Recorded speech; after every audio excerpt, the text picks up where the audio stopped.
It is rebuttal time. The Young Turks released this video recently. They released a video based on this study from the Journal of Personality and Social Psychology to pivot to guess.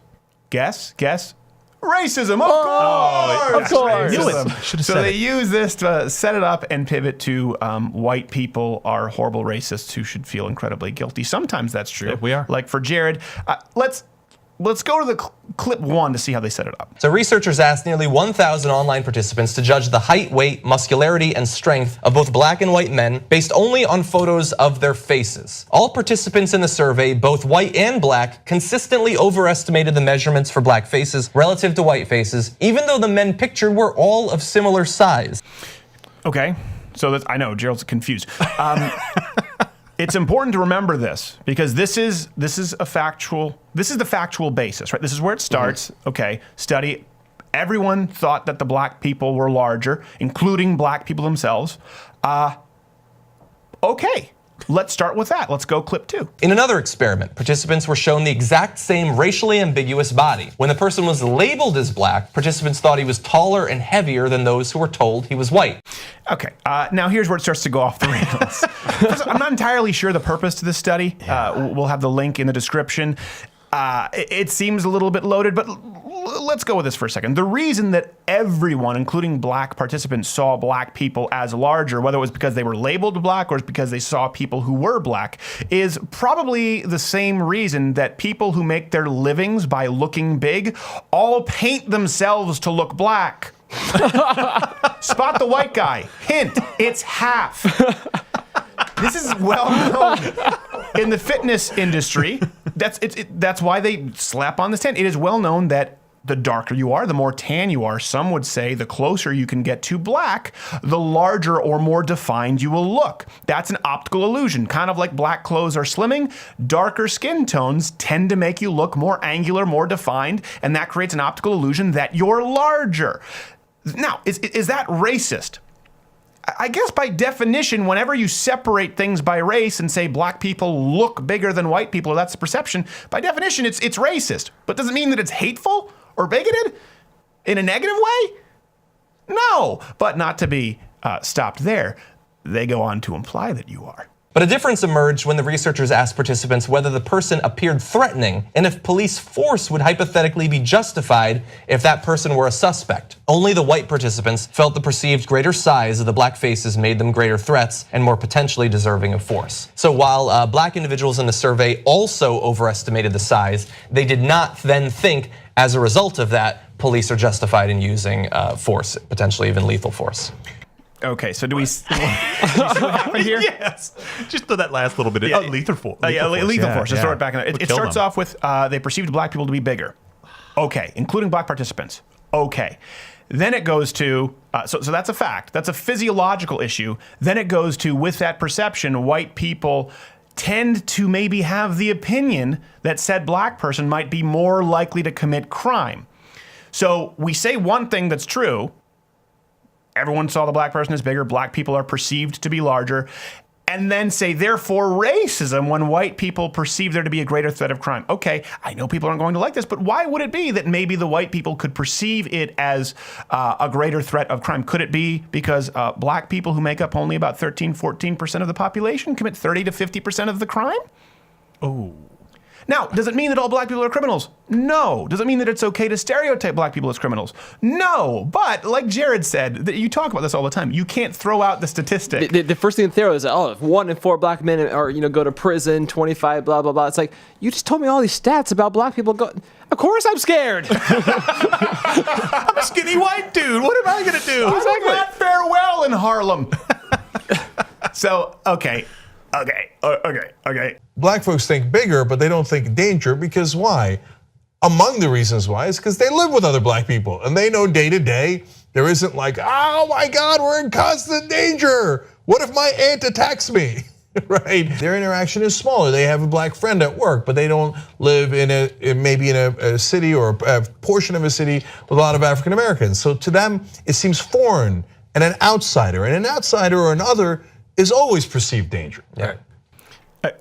First off, before you send your messages, that was actually Cenk. It was not a Cenk impression. That was not.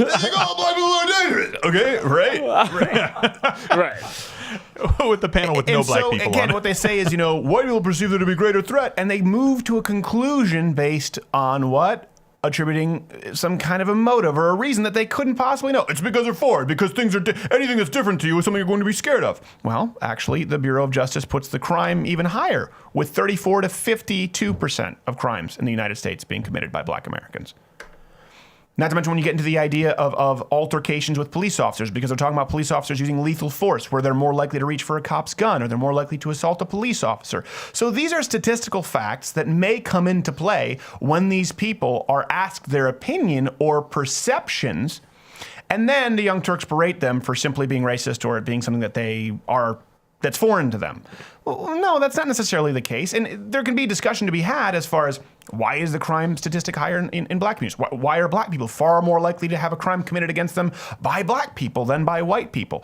Is it sociological? Is it economic? What's the reason for it? Is it the history in the United States of America? There are a lot of arguments to be made. And I think the discussion is one that people can have. I think some of the arguments are silly, as presented by the Young Turks. But that's not what they're doing here. They just say, therefore, white people are racist because they're not familiar enough with black people and attribute an end game. And by the way, another study shows that young black kids are considered by people who are seeing them as about 3 to 4 years older than the same age white kids. Kids who are less than 10 years old in a lot of cases. That's right. Shift. So blacks are perceived as bigger, stronger, older, and by white people as more dangerous.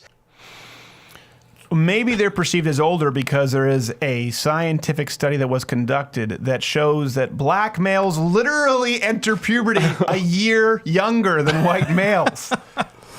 Now, I get that statistic means that people are different. This is nothing that we don't know. Black people and white people are different. Mm-hmm. It doesn't inherently mean that one is better or one is racist for recognizing the differences. It might not seem a lot that they enter puberty 1 year younger, but think about when you were 10 or 11 or 12 or 15 to 16, right? Those kids who were a grade older than you, they were terrifying. 1 year makes such a huge difference at that point. Absolutely. Whether you're an adult, even looking down at those kids, they grow up so fast, don't they? Or a kid. It is the magnitude of that difference of 1 year at that phase in your life is statistically significant. Now, I'm not even going as far as saying that's why young black males are perceived to be older. I'm just saying this could be one of, it doesn't necessarily mean that you asked a whole bunch of white people who, because they hate black people, perceive them to be older than they are. I'm saying there could be one of several reasons. Mm-hmm. This is what they do. They take something that's a statistical fact that delineates people of different races. I don't think we need to be colorblind. I don't think there's anything wrong with that. Therefore, and then make a false equivalency. It's like, okay, listen, nobody would really argue if you were to say, hey, for some reason, it seems like black people historically have been able to achieve greater, highest velocities than white people. The fastest people in history tend to be black people. You look at the records, you'd go 1 through 50 and say, nary a white person in sight. That seems about right. So, okay, we can agree. It seems for whatever reason that black people tend to historically have been faster than white people. Right. Therefore, you're a white supremacist. No. No, that's not true. For example, no one would probably contend if you just say, on average, black people tend to be taller than their Asian counterparts. I think we could probably all agree with that. Yeah, there's a physiological difference there. Okay, therefore, you're a Nazi. This isn't how it works. Wait.